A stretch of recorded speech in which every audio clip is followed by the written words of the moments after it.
Welcome everyone to the Edge Rowing Podcast. Today is a slightly different format. We have a guest, Cath Bishop, who, if you've followed me on Instagram or anywhere, you know that I've spammed my feed with recommending that you as a rower or as a coach checking out her book called The Long Win, which is all about redefining the way we view success in a way that helps people progress, helps you helps you actually win if that's what's important to you. But the big message behind it is reframing the way we view success, not just in sport, but also culturally as well.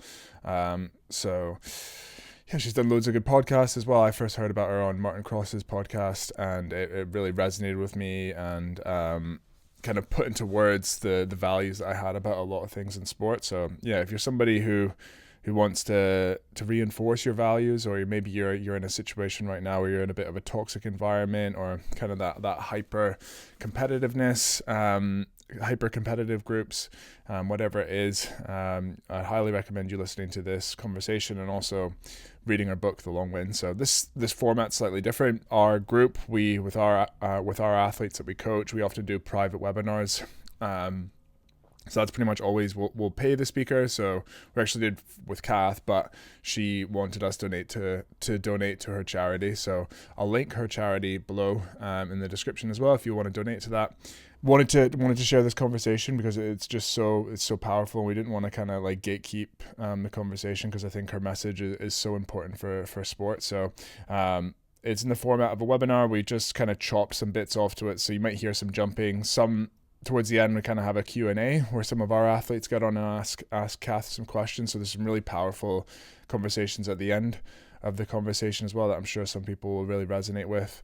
And then likewise, some people that didn't want us to share their questions and stuff, we've just chopped that out. So you might notice there's a couple jumps and stuff like that. But anyways, I'll stop talking and let the conversation play. Enjoy. First off, Cath, again, just thank you so much for agreeing to come on this call. Yeah, we've really enjoyed your book. I've been telling everybody that they should be reading it, to be honest, because I think, again, that's one of the things I wanted to get into is it's not just a rowing book, but I guess so much more the similarities between what you learned and what you talked about in rowing and how it transfers everywhere else in the world. I think it's so interesting. I think it's the real power of sport. And so a bit of background into kind of how I came across Cath was I saw you on Crossy's Corner, and then it was around about the time of the Tokyo Olympics, and everything you said just totally resonated with me, and I just became a big fan, to be honest. But what would be good, Cath, is we just maybe a bit, again, we've all read your book, but a bit of a background on you,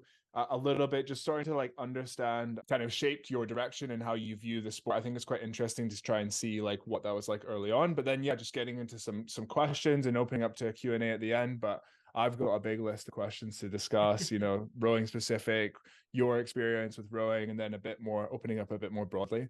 Do you think there's any maybe common out similarities between your motivation to getting into the sport and how you now view it now? Perhaps without us kind of 4 questions at once, but that's normally what I do. But yeah. I love that, actually. And I don't think I've quite been asked that, really, the link between how I got into the sport and now where I am. I mean, the joyous thing, in a way, it was a very joyous, inauspicious beginning. So I actually was very unsporty at school, as you probably will remember that I wrote about. I have school reports saying I had a really poor attitude and, I was pretty rubbish. And I actually felt sport isn't for me. I felt really excluded from it. And I could sort of see it, something that felt like people who did it, there was a community of them, but I felt really excluded from that.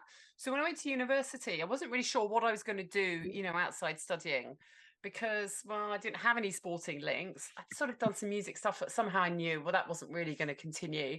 And I thought maybe I'd do a bit of politics. I mean, I literally wasn't sure what to do. And there was this big opportunity to row because of being at Cambridge. It's really set up for people to begin from scratch. So it's really inclusive. I mean, it might not be inclusive to get in. I think these days it probably is pretty good. And I was certainly from a state grammar school. So, fortunate to be able to find my way in. But actually they said, do you want to start? They had this big sort of freshers fair where you can sign up. And I actually said no, because I don't want to get up early in the morning because I'm a student. And that's not what I've thought student life is about. And I'm just afraid to have a go. I don't think it's for me. I think I'll be rubbish. And so it was that moment a few weeks later when people who were becoming my friends, who had got this, who were getting up ridiculously early and loving it. And there was this buzz that you get when you're part of rowing community. We're talking about it all the time. I was like, I can't believe this. They're talking about it at breakfast. They're still talking about it when they meet again at lunch. Oh my God, we're at the bar in the evenings. And they're talking about rowing again and what might happen in the next morning's outing, the sort of novice craziness of it all. So I did think, wow, this is like, it's such an amazing thing to observe, but I still thought it's not going to be for me. And then this opportunity arose where a couple of, really quite good friends now came and said, we've got, somebody's got injured in our novice crew and we need 8 people to do this novice race at the end of the first term in a couple of weeks' time. Will you do it? And they're like, we know you sort of said you didn't want to do it. And, but we're desperate. I think they'd asked a couple of people by that point as well. And so, just in my head, I had that moment of, I think I'll be stupid. I don't want to do it. I won't be good at it. But I also had this moment of going, I'd really love to have a go. It looks fun. How much have I got to lose? And I'm so grateful that that voice won out with a bit of bribery, probably in the college bar. And so the next morning, I kind of set off early on my bike over to this area where I'd never been before in the town, where all the boathouses are. It was magical and it was misty and it was nothing like the hockey pitch or the kind of netball court had been at school. It was nothing remotely like that. And I got in the boat and they put me at bow. So I'm giving you more detail here than is in the book. They put me at bow because they thought, obviously, you're learning, you're new, you go there and nobody really knows what they're doing. Everyone in the boat is a novice. And we've got like a student who's maybe a year older than us or something. So not a kind of very experienced coach. And they put me there and said, just follow, just watch everyone does and don't let go, just hold on to the oar, don't let go of it. So we come out of the boathouse and we're drifting because all the novice crews are queued up the river to kind of move anywhere in a chaotic way. And we start drifting to the bank and I am gripping my oar and of course start going to the bank first. So actually, whereas I should have just let it come in a little bit, I'm gripping and pushing out on my button. So I literally break the spoon. I mean, these are old wooden oars. So within 10 minutes, I've broken an oar. And what happened next was so important because everyone turned around in the crew and laughed. And the coach said, don't worry, I can get you another one. Just take it out. And, the boathouse is only there. I'll run across and get another one. And we should have told you that actually the only time you don't need to grip it or you can pull it in is if you're kind of towards the bank. We should never have put you at bow, actually. That was kind of stupid of us. And, it's fine. That's just, we're all learning all the time. And that was so lovely because I'd made this colossal mistake that I thought confirmed I was completely rubbish. Had I been able to get out the boat, I probably would have, but I still wasn't quite close enough to the bank. And from then on, I just kind of opted in. And I think that's the thing that you get in rowing that is different from other sports. I couldn't opt out. I mean, you can't get out really. And you just have to take the best stroke you can and then take another one, and then take another one, take another one. And I loved that, opting into a team experience that I'd never had before. And that was very powerful. And the thing that was so important to help me later was I just fell in love with rowing for rowing. Not because I was any good, I wasn't.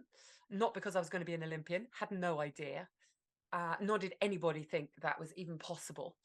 And so that was lovely. I could just fall in love with the sport for the intrinsic love of the sport. That's why I still love the sport now. That's why even when it was really grim at times in the Olympics, I'd still go, well, I might give up tomorrow, but I love being on the river. Sure. And, I'm grateful to be here. So I fell in love with the sport for what it was, not for any kind of external reason.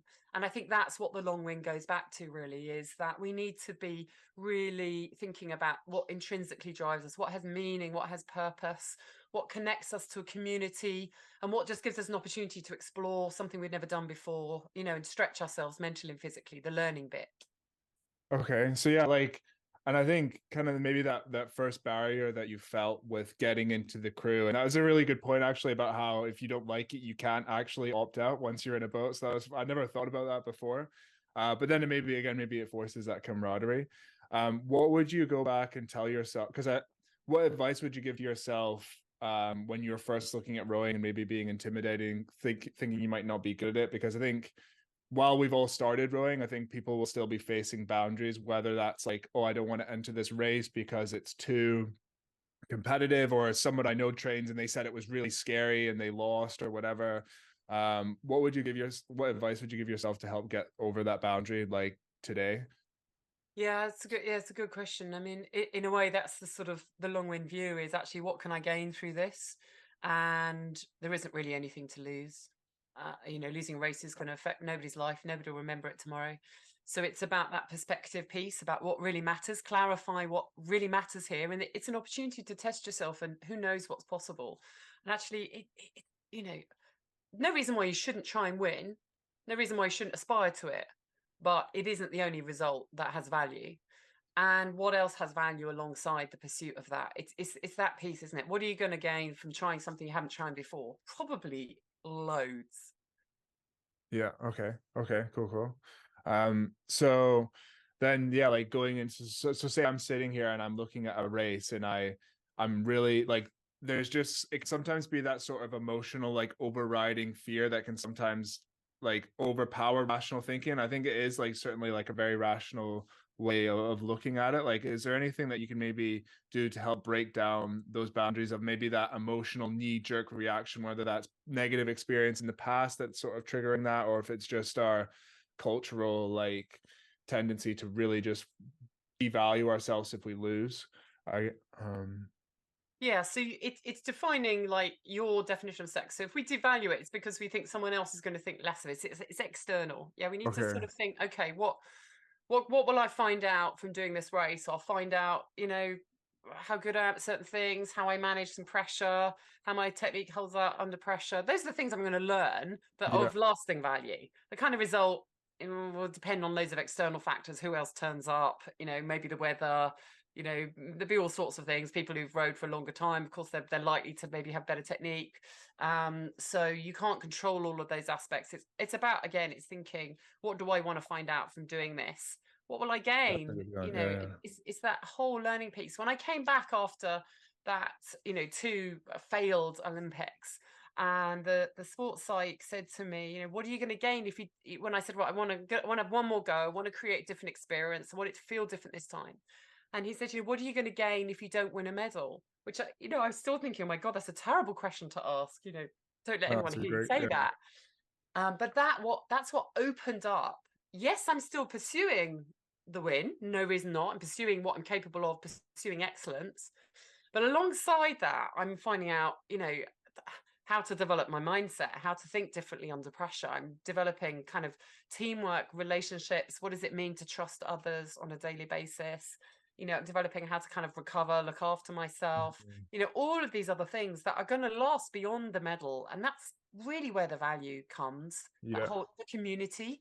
So it's broadening. It's going, well, okay, I'm worried about winning or losing. Okay, well, let's just leave that column there. Yes, it's good that you want to win, but maybe you go, look, if I lose, what am I losing? Unless I turn up, I don't find anything out. So it's then sort of putting that within the broader context though. What else am I going to find out by doing this? How am I going to feel by if I kind of take this on and do the race, that I push myself out my comfort zone? Who might I see at the race who's also feeling similarly, or who's part of this community, who's going to be there, who can come and help me to do this? It's about sort of broadening success rather than thinking it in this very narrow Yeah. win-lose. So again, I guess maybe part of the obsession with winning is it's so easy to quantify and measure. With the things you're emphasizing that we should look at and value, getting better, gaining new experiences, all those things you're talking about. Is there a way that you feel like I think you could quantify that or be able to like look at that in your training and say this is how I've actually, because sometimes the motivation comes from seeing the improvement in it, so some of those things could maybe be a bit harder to track. So like how would you say you could go about looking at that without, I'm a maths background so I don't want to get too analytical, but if you think there's any way to Yeah. like yeah. I mean, it's about qualitative metrics, isn't it? It's about how we absolutely need to measure how we do things, because that's often the place where we've got most opportunity to improve. Okay. Everyone's going to do the same training, aren't they? It's how we do that training that's probably going to make the difference. And part of that is easy to measure in terms of maybe, like the mechanics of it. But part of it is less easy to measure. When we're preparing for the Olympics, we don't only do the things that are easy to measure. We also Yeah. do invest in psychology, and we talk about how good we are at giving feedback to one another. And we talk about the values and the behaviors and the impact that has on each other. it's harder to measure, but because we know we can't achieve our peak performance without it, we actually start to understand the importance of it. And that in itself, the conversation develops, thinking, Yeah. how are we going to measure this? That's what in itself Yeah. develops the measure. So let's think about, what does good feedback look like if you're in a crew? Well, everyone having a voice. You have to think about when you have feedback. Some people are very good straight away at verbally spouting. Other people need a bit of reflection time. Maybe you're cold, or you don't want to spend too long straight after an outing. You need to get kind of warm quickly. So you just think about, and then what's important about how we do it. So the whole "will it make the boat go faster" phrase is what enables us to give feedback. It's not personal that, you're throwing the balance off.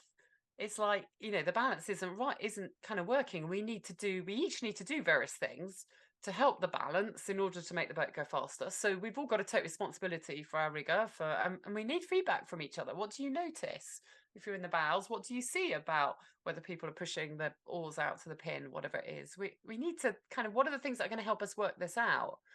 So, and then to kind of go, well, are we really being honest in our feedback? Yeah, probably not. And if we're not, then we're slowing the boat down. Yeah, we're not doing all the things we know would make it go faster. Well, that's not great, is it? Like, feedback flowed really freely in an Olympic environment because it's all about getting faster, and we want to get faster. So you don't sort of go, oh, that's very negative feedback, even if a coach is quite brutal, because you kind of go, you get over that. You go, oh, okay, I wish they might have said it a bit more nicely. But Yeah. fundamentally, it's about helping us go faster. So that's what I extract out of it. I don't go, that's negative feedback and positive feedback. It's all feedback is about what in that is going to help me work out a way to go faster. So you get this kind of learning mindset. And I think, measuring how we're learning, how well are we giving each other feedback? When are we kind of reviewing our races, how effective we are, how well we're communicating? You just build it up. So I absolutely think we must, if we leave out anything that we can't put into a number, my God, we're leaving out vast amounts of factors that impact human performance. Okay. Yeah. Really, really interesting. So yeah, again, like obviously clearly you've written a book about it. Even just all the information and value you're giving right now is clearly like really good understanding of it. Like I'm kind of just wondering, I'm really wondering like what, going back to the origin of sort of this philosophy that you found, like what would you say in your journey was sort of the first kind of aha moment, or maybe the first sort of like problem moment, you maybe coming back for your final Olympics, maybe before that, if there was a point when you're like, this just isn't right, maybe it's a certain result or a certain way that you felt after a race, it kind of was the trigger for this philosophy that you've developed. Yeah, I think there was sort of alarm bells, which I didn't at the time really realize, was when I started. So at university, got pretty serious, rode in a boat race, decent level, really good kind of grounding in technique. But the two brilliant coaches we had, these two guys, Roger Silk and Ron Needs, were really, really, respectful, like just, always emphasized, I don't know, they always sort of treated us well, never demeaned us over anything. I mean, it never occurred to me that they would at that point. But when I look back on it, they always kept it fun. They always kind of really emphasized the feel of the boat, which is so important. It's not just kind of, being a meathead. Yeah, you need to do that in a smart way. So I got a really good grounding and really enjoyed, I mean, fundamentally really enjoyed it. And it got quite tough. And the selection for the boat race is pretty tough. And obviously doing ergo tests and stuff, fundamentally felt I was in a really kind of respected environment. Then when I started kind of going to trials, and I mean, this is going back some time now into the 90s, and turning up and connecting into the GB team, the whole tone of everything mattered. So I think that was the first alarm bell, but I was so naive. I just thought, oh, well, I don't know what it's like to go to Olympics, so these Yeah. people must know. And all of this, oh, you've got to get serious now. This isn't about having fun anymore. All of that, so sinister. And I just thought, oh God, that's what I've got to, that's what I've got to do. That's what it takes. And there was Yeah. still that whole macho narrative. So that was the first point. And I did kind of go, oh, this is really different. And obviously not that joyous. But I kind of took on that sackcloth and ashes sort of spirit, because that's kind of the only way. And there was also this thing about calling people winners and losers within the Olympic squad. Like, these are people who are the best rowers in Great Britain. And we're going, oh, that person's a winner and that person's a loser. It's like, I thought we're all here to try and see if we can win. So again, I thought that was terrifying. I've got to this point. Clearly, I'm aspiring to win at the Olympics. And Mm-hmm. now there's danger someone's going to call me a loser.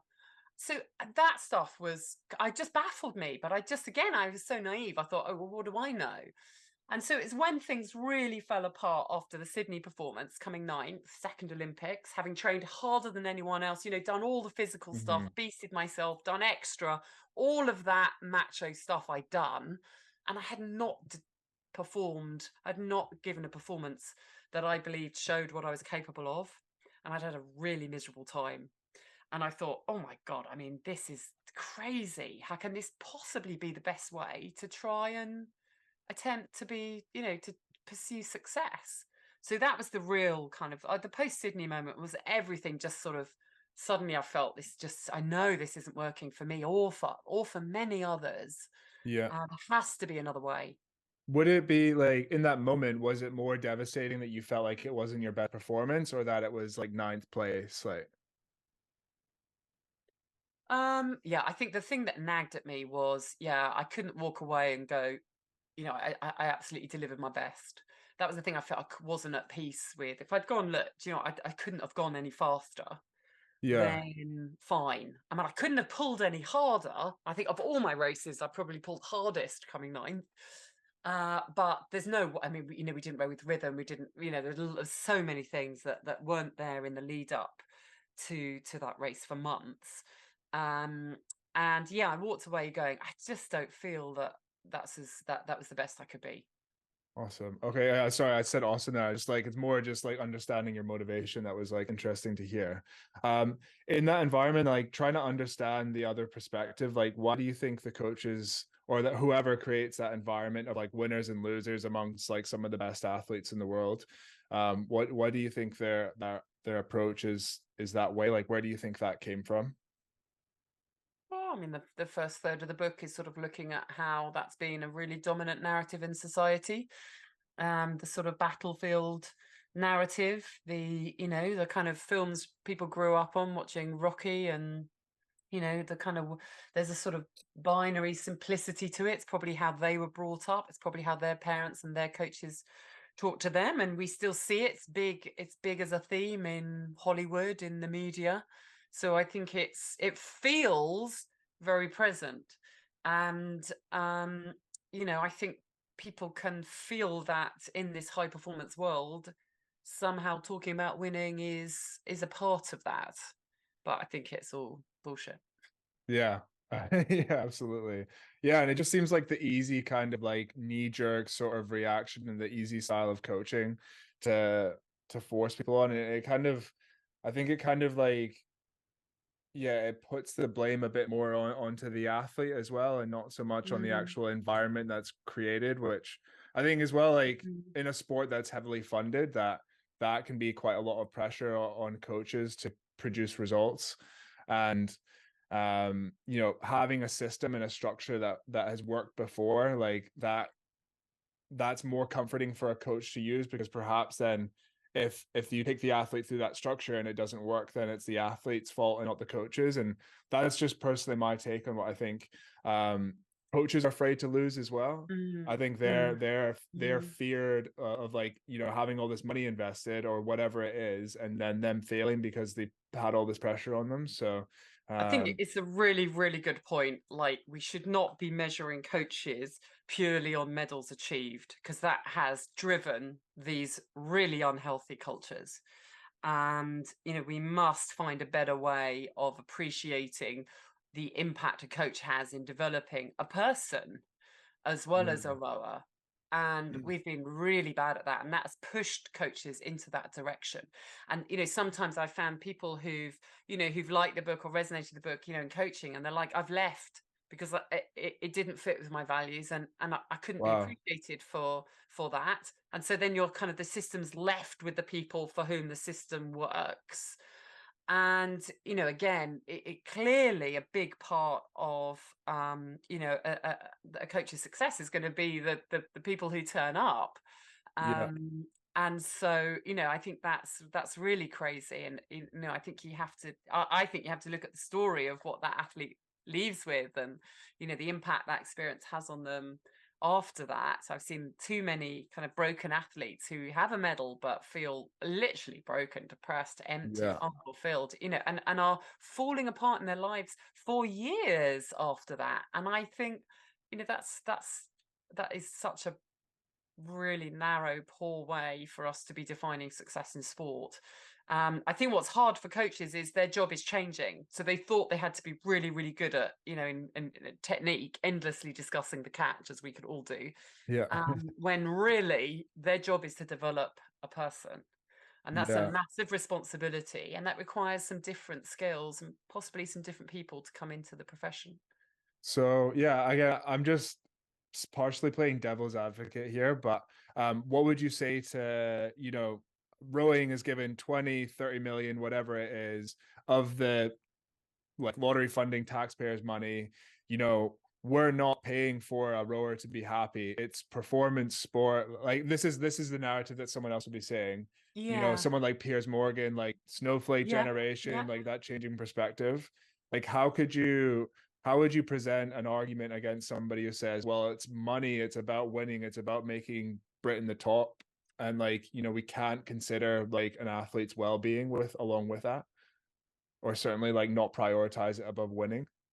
Wow. Yeah. I mean, I think that's a sort of extraordinary approach. That's sort of basically what Russia and China do. And I think that's sort of interesting if we as societies think that our values are on that level. I mean, certainly we have kind of stooped to that at times in sport. And I don't think that is what the values of our society are. I don't think that people feel comfortable watching a gymnast and knowing that they've potentially been abused physically, emotionally, maybe even beyond that, sexually. I don't think people in this country, Sure. that sits easy with them. And that's a good reason, I think. Now, it might still happen in Russia or another country.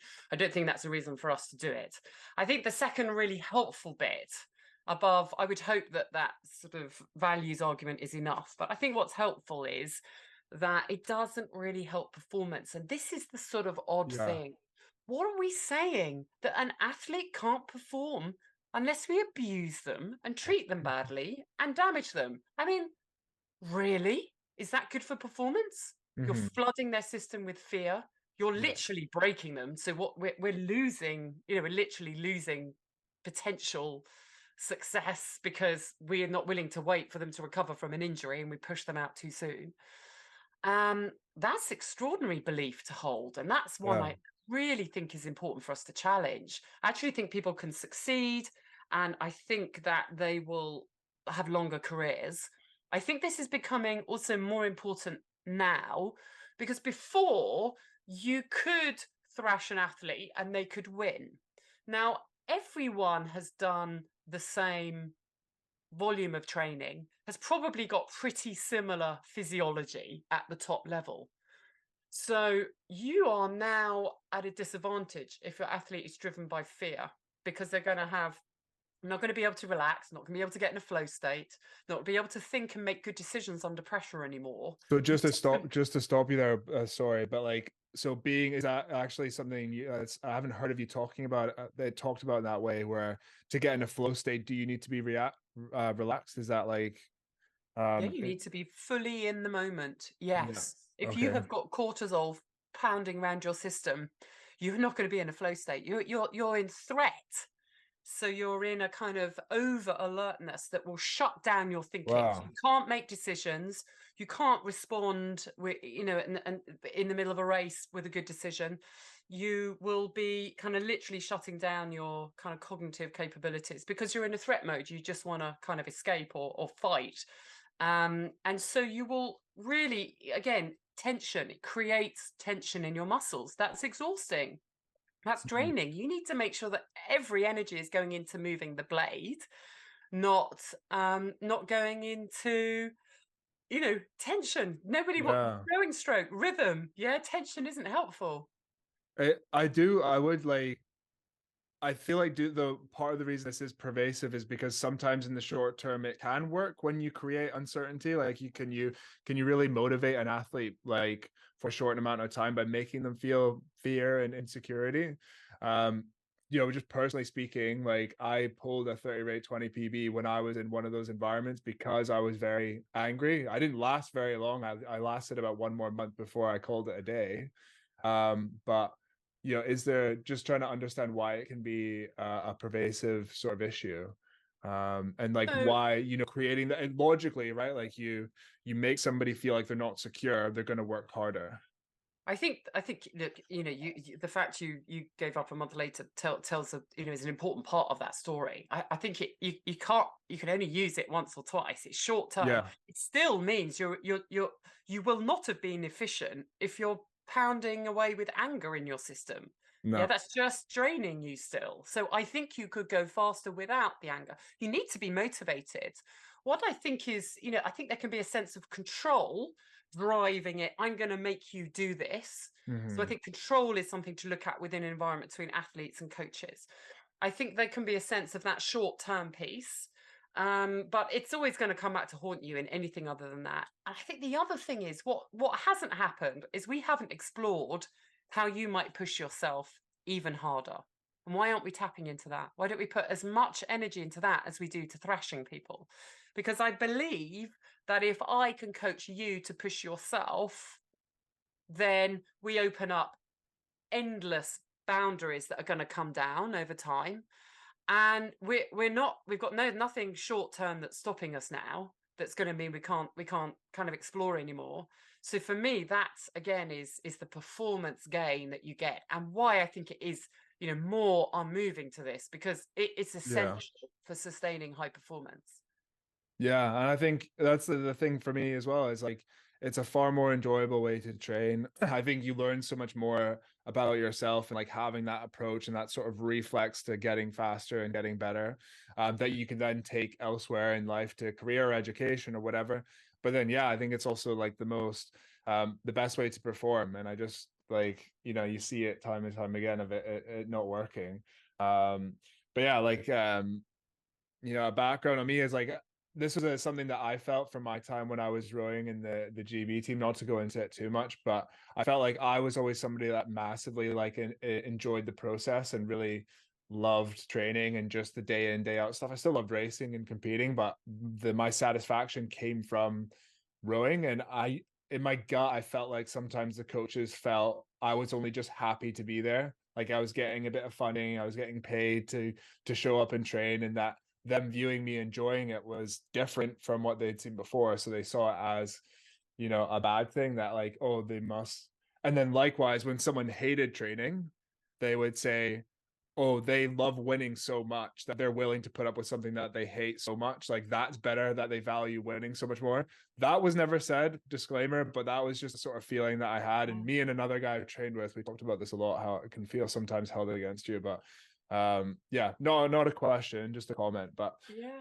would like to hear a bit more about, like, for you. So like, what was the sort of catalyst in your change in your approach? Again, obviously it was discussed in the book, maybe not everybody's gotten through it yet. But yeah, what was the kind of change in your approach to redefining success? Yeah, so it was that, there's the crisis after Sydney of trying to work out how had this gone so wrong when I had trained so hard and physiologically moved on. But I knew I hadn't made the boat go as fast as I was capable of, and I'd had a really difficult time. And it's just that how do I make sense of this? Like if, and I thought at that point I was gonna kind of, during the next year I retired. I was sort of broken from it all. I was like, how do I understand what just went on when I thought I was playing the rules of the game that I was told? And none of it sort of, I can't look back on it and feel that was performance to be proud of, a performance that sort of showed. So that just nagged and nagged and nagged away at me, and I got really curious. Read a lot about psychology, and it was a point when psychology was just starting to kind of be more prevalent across Olympic teams. And there were some shifts in psychology. I mean, I think psychology focused quite a lot on winning actually before that Oh, point. really? I mean, I can remember like the psychologist working with the Searles kind of turning up and going about, are you a winner, and all of this. So, I think like that was what people thought was really important. And when this sort of focus switched to, no, like, think of your performance, the stuff you can control, the result was going to depend on other factors. It sort of puts you back more, able to improve each day and think about, okay, what's the performance I'm going to bring? So the race isn't just a result that says you're excellent or you're rubbish. The race tells you about your performance, the things you did well and the things you did less well. And it doesn't actually matter whether you win or lose. There are things you did well and things you did less well each time. So you get this sort of sense of improving. So that the psychology changed. There was the beginning of understanding that environments impacted athletes and we should maybe think about optimal environments. And so that was really just, since then I've stayed really, really curious because actually there's only been more kind of moving in this direction and sort of more research and people like Owen Eastwood, Pippa Grange working with sort of the England football team. We've got some really high profile examples now where coaches are doing things in different ways. And so, yeah, it was from that. And then, when I came back for those last 2 years in doing the Milan World Championships in Athens, it was my challenge to myself that I want to have a different experience. And I might come ninth again, but I want to walk away with something in my hand, whether it's a medal or not, something that lasts beyond that, around how I've showed up.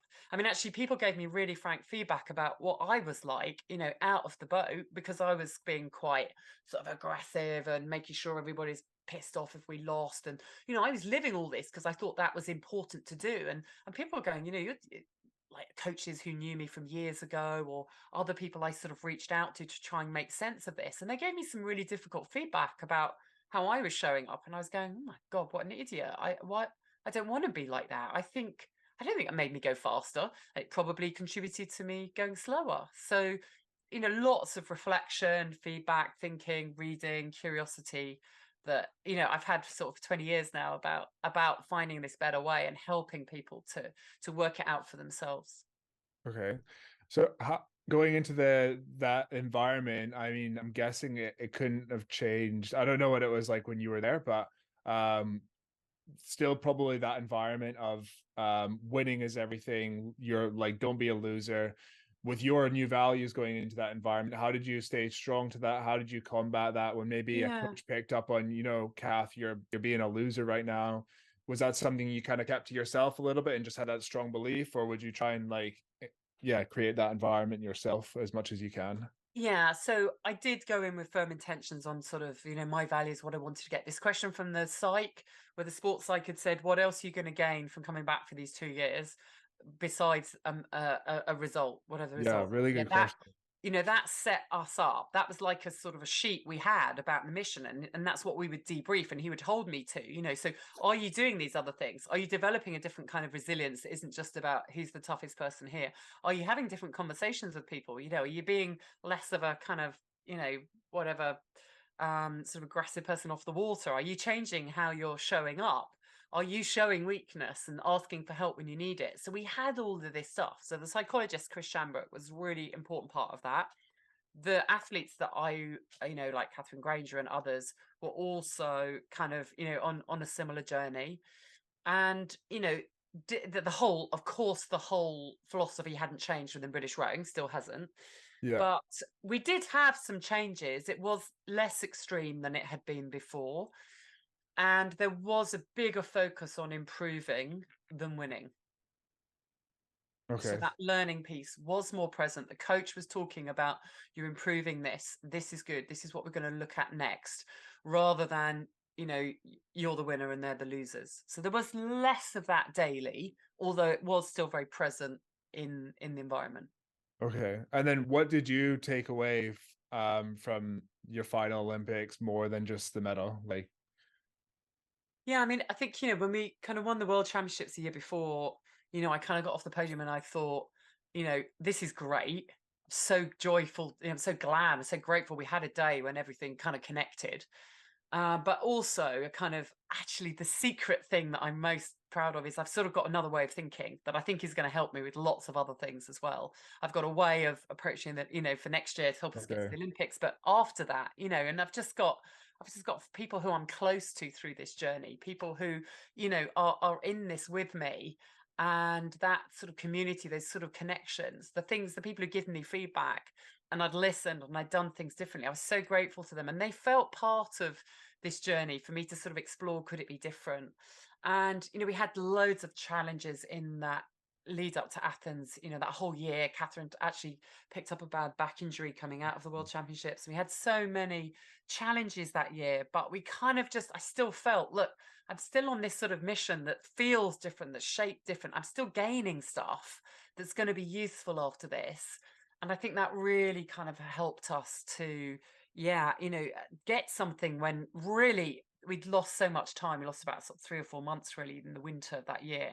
Many people thought it was sort of beyond us. So we had challenges even the first race in Athens, to actually sort of walk away and get to the podium was massive.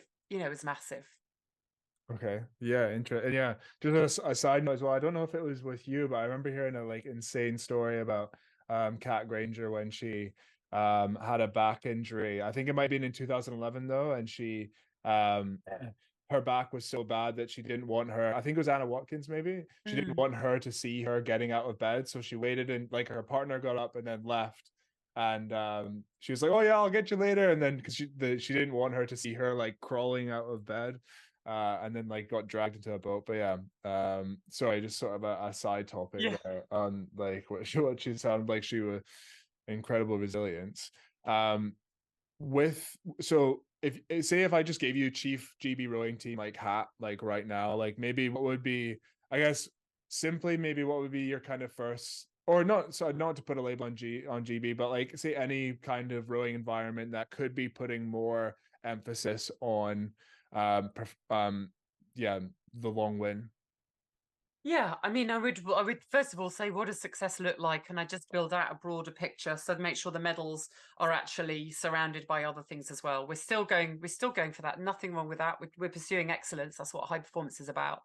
But there are other things we want to gain alongside that. We want to become skilled at, looking after each other and challenging each other and learning as much as we can, thinking about also like what do we want our sport to represent, who do we want to become on this journey. So I would just be expanding all of that, and in a way kind of encouraging individuals, crews to sort of have this, what does success mean to you? You've got to put it in your own language. It's not imposed on you.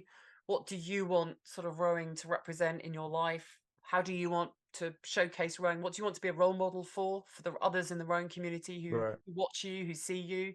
That stuff for me is really, really important and really motivating on a daily basis as well. And it means again, how you, achieve and how you sort of show up in the difficult times really helps you to kind of be very human rather than some kind of rowing machine. So I would really define success, build it out with others, not impose it. Actually, what are all the things we're going to gain on this journey? And get everybody to sort of be part of that. And of course, we're going to optimize where we, the medals that are part of that. But actually, there's much more that's going to kind of last beyond that. Okay. And then I've rowed with people that I've rowed to like a really high level, and from my opinion, their motivation to do the sport is like it baffles me because for them, it's all about winning, and they talk about how they hate rowing, they hate training, they hate getting up early, they hate going out in the winter. Um, I would always say if someone said they hated the sport, I'd be like, why are you doing Yeah, this first off? yeah. But like again, for you, like would there be any way of diagnosing like that hatred comes from maybe a fear of failure, or like what Yeah. advice would you give to somebody in that situation?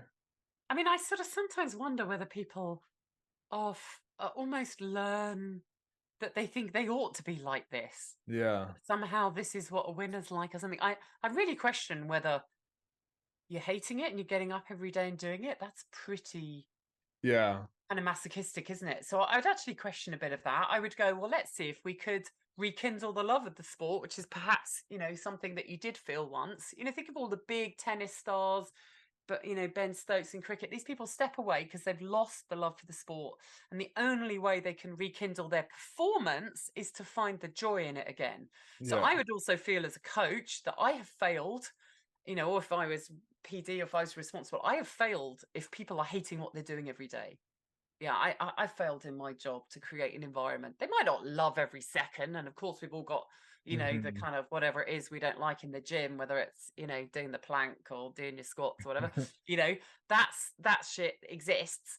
but fundamentally to kind of feel you're getting up and doing something you're hating. I mean, life is short. I don't think we should be doing that.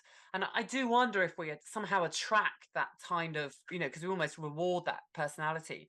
And I think there is an opportunity cost to people who leave the system because they don't want to be in an environment like that, and they do have values. And I, there are a couple of people who were amazing rowers who just went, I'm not going to be treated like this. I'm not going to put up like this. And I, to some extent admire them, because I think, gosh, I didn't have the backbone to do that.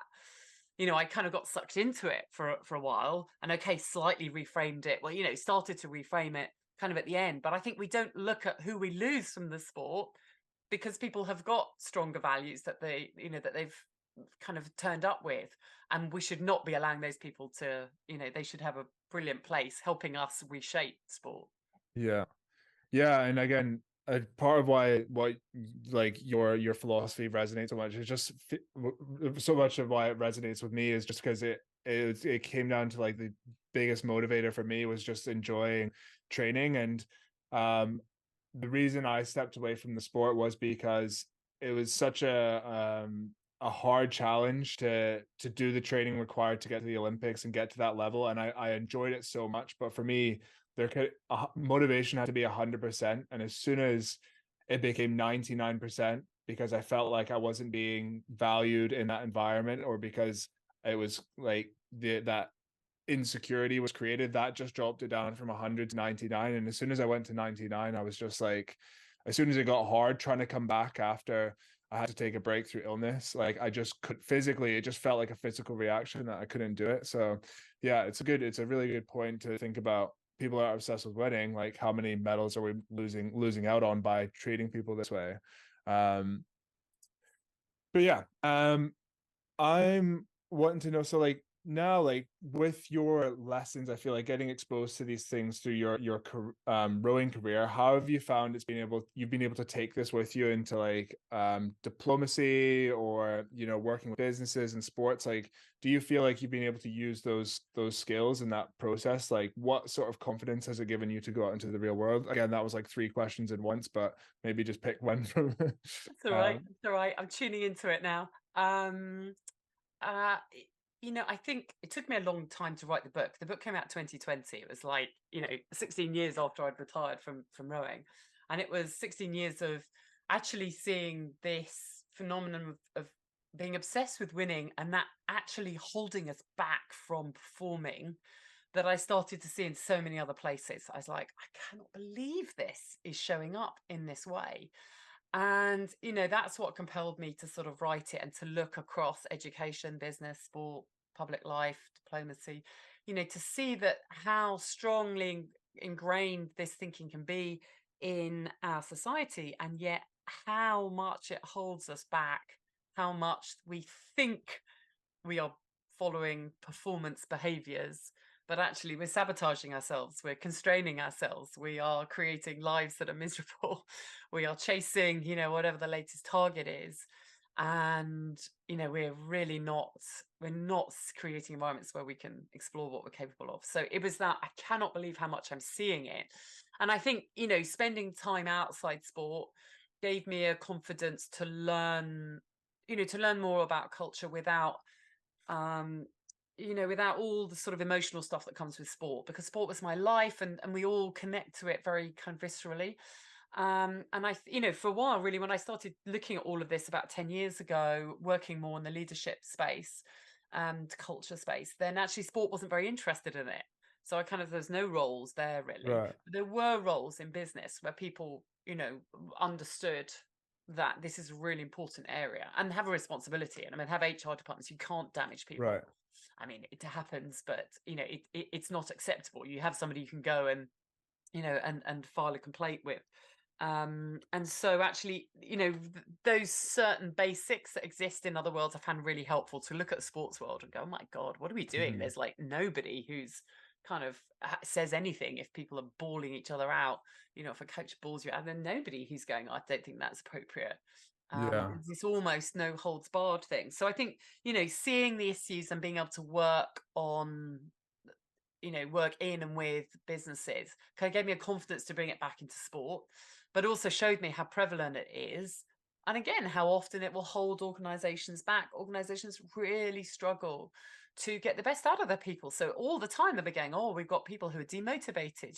That our latest engagement survey tells us people are not motivated. Oh, what, we've given them all these targets to chase. What's going on? And so, everyone's got trapped into this thinking. And so I find that endlessly fascinating to try and help people think of a different way out and a different way forward. Yeah. I remember hearing a study, don't know, maybe heard this before, but on like babies or so, or like kids, like giving them praise, and there was two groups, and they both took a test, and the ones they praised one by how the results they got, and they praised one by like their approach to it and how hard they worked and how much they focused on it. And then they took the test again, and then the babies that were, or the toddlers that were rewarded with, the praise of the actual process and how they approached it versus the result, were the ones that benefited. But yeah, no, it's Yeah, that's growth mindset stuff. That's growth mindset psychology. Yeah. yeah, About how if we yeah, what we praise, if we praise results, we can often actually stop people from learning. And that's kind of what we did a bit. We would never help each other in those early Olympics. It was like you're all against each other because this is competitive, because that's what high performance sport is about. So we held back the learning because we didn't want to learn from each other, nor were we encouraged to learn from each other. We were sort of told we're constantly competing. So then when we come to race against the people we're really competing with, the rest of the world, we're not fast enough because we spent all this time yeah, trying to take each other out almost, rather than what are you good at that I can learn from? What am I good at that you can learn from? And then we both go faster. Everybody gains. It's in all of our interests that we all make our boats go faster. And on that selection day, okay, whoever's fastest, they'll go. But it can't be in our interest for me to slow you down today. But if you're set that's at the end of the day, that's the marker, it's the rankings. Today, I'm ranked above you. Then I narrow my focus. And that means, well, I now don't want you to go faster, which is a nonsense. But you can see how it warps behavior if you're measuring these kind of narrow short-term things. So you always have to think, what is competition? What is the behavior it's driving? And is it helpful or not? Rather than, oh, it's competitive, therefore it must be driving performance. No, no, no. It sometimes constrains, holds back, prevents performance, even encourages sabotage yeah, inside an organization with different sections competing against themselves. Yeah, you have to question yeah. how you use competitiveness. Yeah, and like part of the, I'm recommending your book to like literally everybody. Like, Polly, my Thank you. wife, like it was like you, like it was like as if you were describing her situation because she's doing like medical school right now. It's like they get marked on a bell curve, and it's like you were talking about a bell curve, and I was Oh, like trying to yeah. like, I was like, look right here, but yeah, okay. So just one last question for me before I'll give some a chance for some other people to ask questions.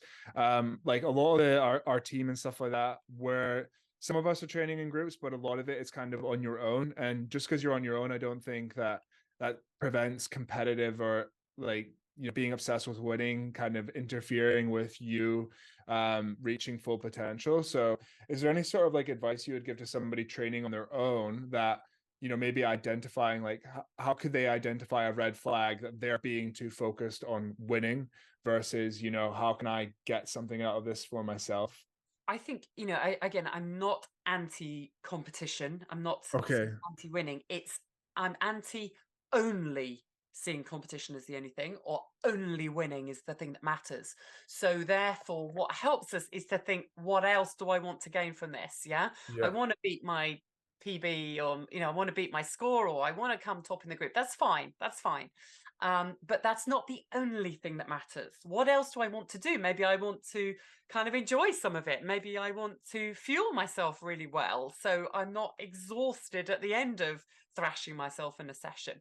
Maybe I want to actually get to know some of the other people who are around my standard, or who are doing similar amounts of training. We train at the same time, and maybe we do something together, or maybe I challenge them with some sessions, they challenge. It's just about growing those success outcomes, so we have more than one kind of narrow definition of success. Because also, like, once, if it's only about the PB, or only about winning the next race, or only about Brit Champs or whatever, then when that's done, you hit this big low. Whereas actually, if it's always about, well, I also want to really improve my core, yeah, that carries on. Yeah. after that. So it's having, what are those things, the circle of different things that you're trying to work through, because some days it is motivating you that I just want to nail that PB, or I just want to nail that British record, or I want to be within 10% of it, whatever it is. But on other days when that isn't working, what are you going to? And sometimes it is, I just want to show up. I just want to, I want to be healthy and active in later life. And that's really, and today I'm doing that, or Yeah. I'm just showing up, and that's okay. And today I'm finding it really hard, and that's okay. So it's the sort of pluralism, if you like, is it's the sense that success is more about one thing, and it's often more qualitative than purely quantitative. You be clear Yeah. about if you are going to be top of the group, or you are going to break a record or whatever, get clear about why it matters to you. Otherwise, when you get there, it feels a bit empty. Yeah. Yeah. And like, just to kind of finish off me stealing the mic, but when I got into the GB team, I got like I was basically very, very close to quitting like right before that. And I kind of just was at the point I was just a few more months, and I could have easily quit like a month before that. But when I got in, I got like, a good amount of the messages and stuff like that. Congrats, like well done, you deserve it so much, like great job.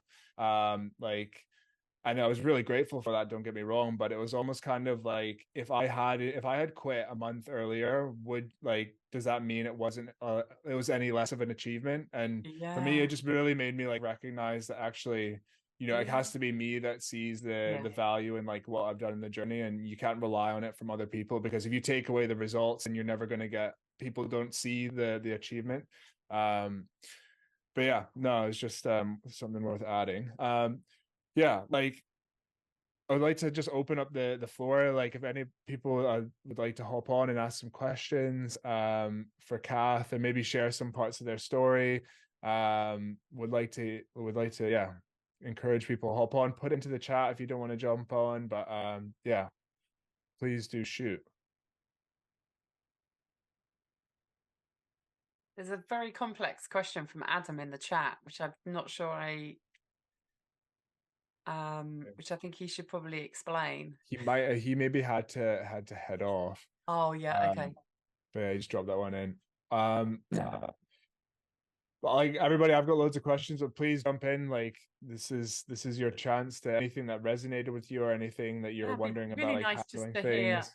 Yeah. sort of, any reflections, any bits where you El- went, oh, yeah, I'm really connected with that. Elena, did you have a question? You just took the mic off, or the mute off. It's also not really a question, but more of a like comment. It's also that I loved your book and I listened to it like within 1.5 days. I told that to Jack, and it gave me a lot of sense of comfort and relief that I'm actually focusing on the right things and doing right stuff, because the narrative they're pushing in my environment is that if you don't perform well in your tests, it's simply because you did not push hard enough, because you did not ignore the pain enough, and not at all because of any other reason like mindset, physical condition, anything else, technique or coaching. So that's that's what made me feel better about it. And I was also thinking about how the worst thing that ever happened in training is like no feedback. It's just like silence and coaches not saying anything. Like if they said something bad, I would know what to change next time, and if they said something good, I would know where to what to maintain. But if they say nothing, it just feels like I'm not moving anywhere. And what actually moved me a little bit from that spot was uh, like going in boats with different teammates, and they were not a lot more experienced than me, but they had a little bit more experience. And what actually improved me, the actual feedback was like just light chit chat after training, like the boat was feeling like this, or comparing me from the other partner she had in a double, or just rowing with different people like masters and sharing the experience from the boat with them, or even just like hanging out with cyclist runners, mindset wise, was what moved me from that spot of like zero feedback. Wow, great. So much in that. Yeah, lovely. I mean, you're working it out. Yeah, you're on your long wind journey and you're working out all of this stuff. for yourself, so you kind of start to define it on your own terms and in your own language. And you, I mean, often it's this sort of I love this informal chit chat. Yeah, that's often where most learning takes place. We tend to think it's on fancy courses and these big moments, but often it's capturing capturing others around us who are noticing something different, and that goes into our perspective. And then we go, oh yeah, I can, they're sitting in a different seat and they're focusing on something different that I haven't yet focused on. So we're all the times we're sort of expanding our kind of opportunity to just absorb and kind of keep moving forward. Yeah, I love that so much in that. Thank you. It's also sometimes funny because it's maybe not something that coaches can notice, but like when my teammates tells me like, I don't know what you were doing, but the boat was flying, just like keep doing that.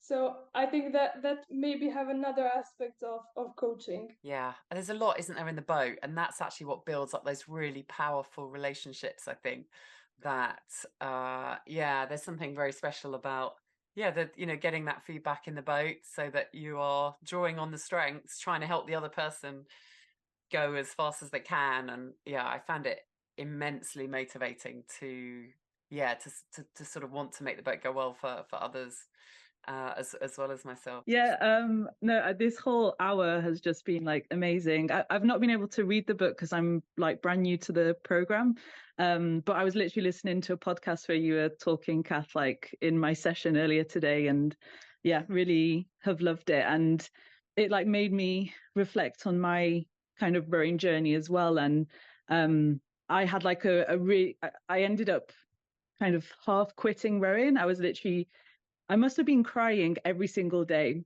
from training in rowing. Like that's how bad like a place I got to with it. And I kind of quit the environment I was in and then said, I'll do one last summer of racing and then I'm never going to step foot in a boat again. And I just want to enjoy it, do the races that look cool, have no expectations. And like, I had probably one of like the best racing summers that I've ever had.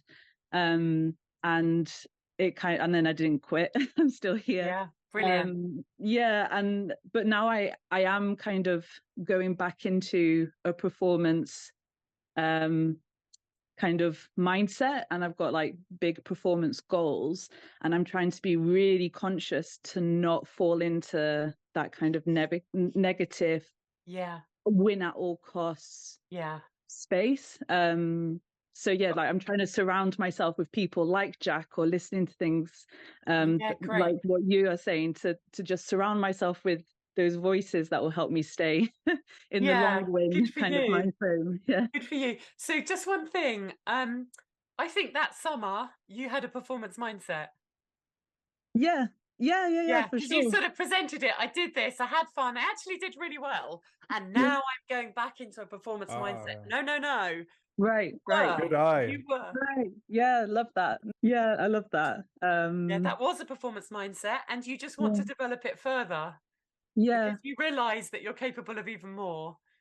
Yeah. No, I really like that. And I'll reflect on that more after you said that, and remind myself of that mindset that I was in for that summer, and going back to that as much as possible. But thank you. What helped you to perform? What helped you to get some good outcomes there when you were not focusing on outcomes? What are those things that will help you? I think that's a really like nice way to end that, actually. Just first off as well, Cath, most amount of participants we've had, so you've won. You've won our webinar. Oh yeah, that's winner. The main metric. That is it. That's the only one that counts. Oh no.